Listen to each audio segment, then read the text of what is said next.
Salem and the Scarlet Letter. In his writings, the noted author Nathaniel Hawthorne brought to life tales of the men and women who journeyed here from across the seas. Their ships came into this very Salem harbor, to a new life and perhaps a more terrible and hazardous one than they knew in their native lands. If you look and listen, you can feel the old Salem calling out to you from beyond its busy streets. You sense the people who once lived here, many bold and many superstitious, many frightened by the fears of the unknown of this new land, fears that led to the irrational acts which history has recorded as taking place in Salem. Beneath the modern exterior of Salem, Massachusetts, beats the heart of an early American seaport, a town rich in the lore of history, much of which has been forgotten. It was here that the famous Salem witch trials were held, the fate of those prosecuted and found guilty of practicing the black art of witchcraft, death on the gallows. Salem still celebrates this most inglorious past, and the existence of the Salem Witch Museum alone bears sufficient testimony to that fact. Salem's most famous citizen is still well remembered. Author Nathaniel Hawthorne has a statue in his honor in the middle of the town, only a block removed from the Hawthorne Motor Hotel. Hawthorne stands there quietly as the modern hustle and bustle just passes by all around him.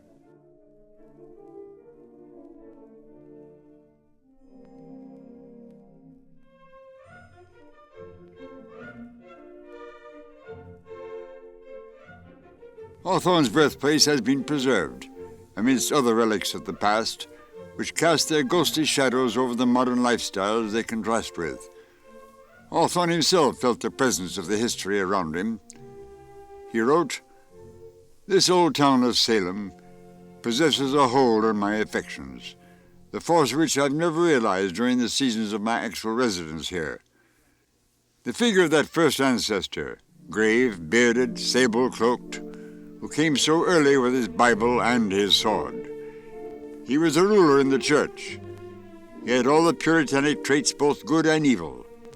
His son, too, inherited the persecuting spirit and made himself so conspicuous in the martyrdom of the witches that their blood may fairly be said to have left a stain upon him. So deep a stain, indeed, that his old dry bones in the Charter Street burial ground must still retain it, if they have not crumbled utterly to dust."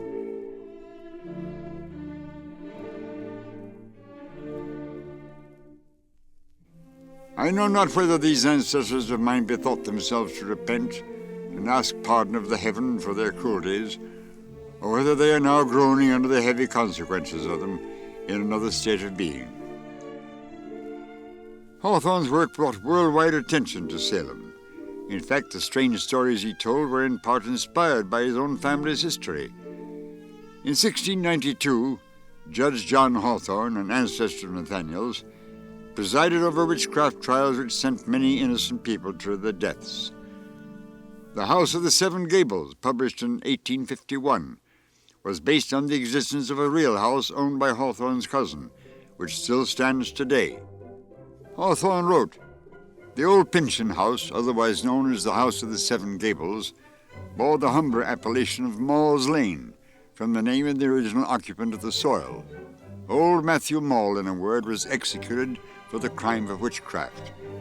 At the moment of execution, with the halter about his neck, 'God,' said the dying man, pointing with his finger, with a ghastly look at the undismayed countenance of his enemy, 'God will give him blood to drink.' The colonel, like most of his breed and generation, was impenetrable. He therefore dug his cellar and laid deep foundations of his mansion on the square of earth whence Matthew Maule, 40 years before, had first swept away the fallen leaves. Thus the great house was built." Colonel Pynchon's sudden and mysterious end made a vast deal of noise. That there were marks of fingers on his throat, and the print of a bloody hand. The skeleton hand which the lieutenant governor was said to have seen at the colonel's throat, but which vanished away as he advanced farther into the room.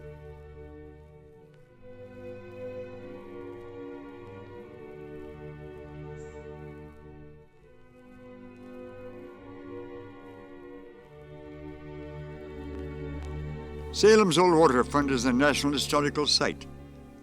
The development of the seaport in the mid-1700s had much to do with the development of this country and its international commerce. Ships left Salem's shores with cargoes of insulated ice, a treasured item to trade in the Far East. They returned with spices and other trade items, beginning a period when Salem was recognized as the principal seaport of the New World. In the mid-1800s, when Nathaniel Hawthorne was to enter the world of maritime trade, Salem's seaport had run down. Its warehouses were crumbling, and other ports were taking away her former glories. Hawthorne got a job at the waterfront in the custom house. It was during this period that he was to research his greatest novel, The Scarlet Letter, first published in 1850 and considered America's first literary masterpiece. Hawthorne's background and his roots in early New England history led him to create this fascinating study of desire and cruelty. In Hawthorne's preface to The Scarlet Letter, he tells of an almost mystical story which encouraged him to write the novel. On the transfer of the archives to Halifax, this package, proving to be of no public concern, was left behind, and had remained ever since unopened.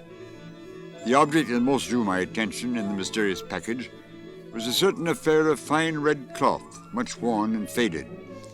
It was the capital letter A. My eyes fastened themselves on the old Scarlet Letter. Certainly there was some deep meaning in it, but evading the analysis of my mind. I happened to place it on my breast. I experienced a sensation as of burning heat, as if the letter were not of red cloth, but of red-hot iron. I shuddered, and involuntarily let it fall upon the floor. The Puritan life of the Founding Fathers was a hard one. They lived in primitive homes and performed their simple tasks as they worked the land. Nathaniel Hawthorne wrote of these people and their strange superstitious behavior in The Scarlet Letter.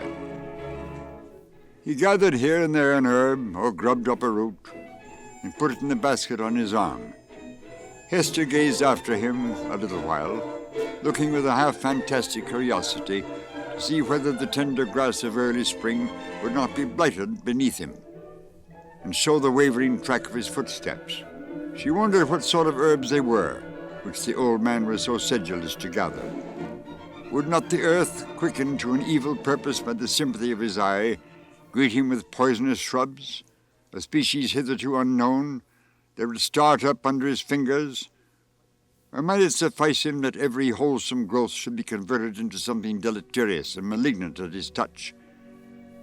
Would he not suddenly sink into the earth, leaving a barren and blasted spot, where in due course of time would be seen deadly nightshade, dogwood, henbane, and whatever else of vegetable wickedness the climate could produce, all flourishing with hideous luxuriance? Or would he spread bat's wings and flee away, looking so much the uglier the higher he rose toward heaven? Hawthorne's tale of The Scarlet Letter is timeless in quality, not in theme. Its story of puritanic law and punishment is difficult to transfer to another time in history. Still, it is a classic in every sense of the word, as unique as its narrative. The townspeople assembled and leveling their stern regards at Hester Prynne, yes, at herself, who stood on the scaffold of the pillory, an infant on her arm, and the letter A in scarlet fantastically embroidered with gold thread upon her bosom.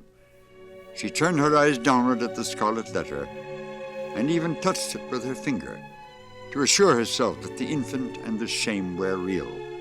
Yes, these were the realities. All else had vanished.